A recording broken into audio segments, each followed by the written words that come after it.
It feels like everyone is asking the same question these days. How do you find any kind of peace when the world feels like it's falling apart? Well, what if I told you the answer might be hiding in an 800-year-old text from Japan? Today on The Explainer, we're diving into a book called the Hojoki.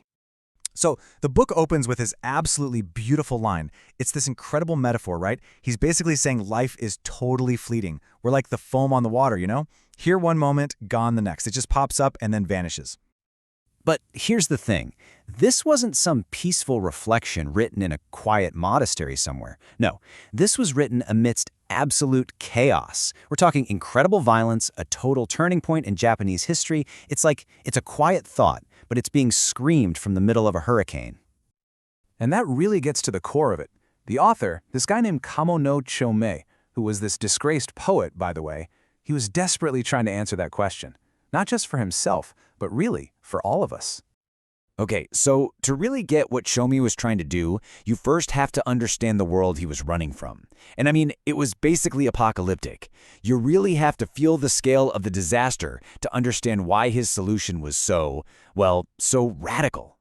So the capital city, Kyoto, just got pummeled by this unbelievable series of disasters. And it wasn't just one bad thing, it was this relentless chain, one after another. You had this huge civil war where the whole era of the peaceful aristocrats just ended in bloodshed and the age of the samurai began. And if that wasn't enough, it's like nature itself just decided to pile on.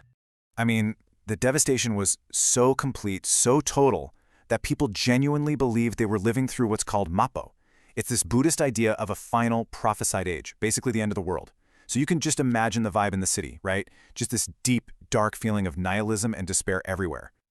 And get this, during one famine, Chomei personally saw over 40,000 bodies just piled up on the roads. But what's truly haunting is how he writes about it. He's not emotional at all. He's cold, detached, almost like a journalist just reporting the facts. He talks about seeing parents who starve to death right after giving their own kids their very last bite of food.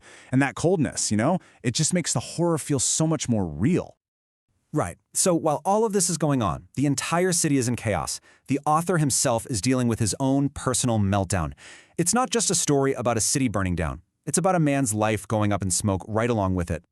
And see, Chomei wasn't some random guy on the street. Far from it. He was born an elite from this really high-ranking family of Shinto priests. He was a famous poet, a talented musician. I mean, he was on the fast track to a powerful, cushy job.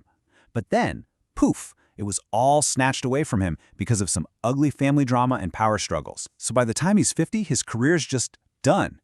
Everything he'd worked his whole life for was gone. So you can see the crisis, right? There's this massive gap between the future he was promised and his actual reality. And that's really what his journey's all about.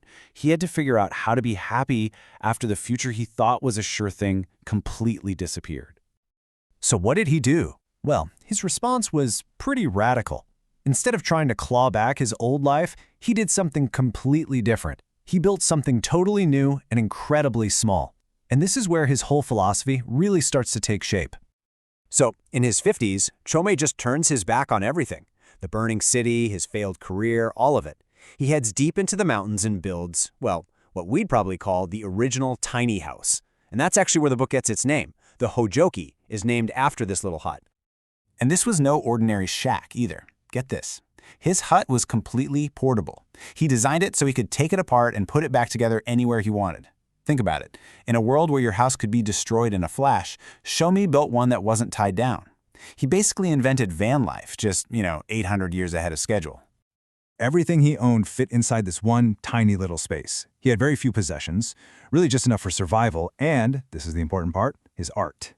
If you look at what he kept, you see his musical instruments, and what's missing? Any kind of social life or obligations. None of it. And for Chomei, this wasn't some kind of punishment. This super simple life, to him, it was the ultimate freedom. He said that his life alone in that hut, with no ambition, no social pressure, it was more luxurious than a king's palace. Why? Because for the first time, he was actually in control. He had nothing, sure, but that also meant he had absolutely nothing to lose. So, here's the key takeaway. The little hut, it wasn't really about the hut. It was a symbol. It was the physical version of a much deeper, much more important project, building a shelter inside his own mind. The whole philosophy of the Hojoki really boils down to this Buddhist idea called mujo, which basically means impermanence. It's the idea that nothing, and I mean nothing, lasts forever. Those huge mansions he saw burned to the ground, the political power he lost, even life itself, it's all just as temporary as that foam on the river we talked about earlier. And this was Chomei's big aha moment. He realized that our suffering doesn't actually come from losing things. It comes from how attached we are to things that were never going to last anyway. We basically chain our hearts to all this temporary stuff, and then we're shocked and hurt when the chain eventually breaks. But it was always going to break. So he makes this really clear distinction, right? There are two kinds of shelter. You've got your physical house, which, let's be honest, is a huge liability. It's a source of anxiety, and it can be taken from you in a heartbeat. But then there's the mental shelter. By letting go of his attachment to the physical one, Chomei was able to build this inner sanctuary, a kind of peace that no fire, no earthquake, no political rival could ever touch. But, and this is what makes this book so brilliant, so much more than just some ancient self-help guide, Chomei doesn't pretend to be some perfect, enlightened master who has all the answers. Not at all. He ends the whole thing with this just stunning moment of self-doubt. Right at the end, in the final lines, he hits himself with this devastating question. He asks, wait a minute, I was supposed to get rid of all my attachments, but have I just fallen in love with this simple, detached life? Am I now attached to the idea of not being attached? It's such a human moment, this crazy paradox. And he never answers it. He doesn't give us a neat little solution. He just ends with a prayer and leaves us hanging with that paradox. He leaves us with a question that feels like it was written for us, right now, 800 years later. If you lost absolutely everything tomorrow, could you still be at peace? What and where is your real shelter?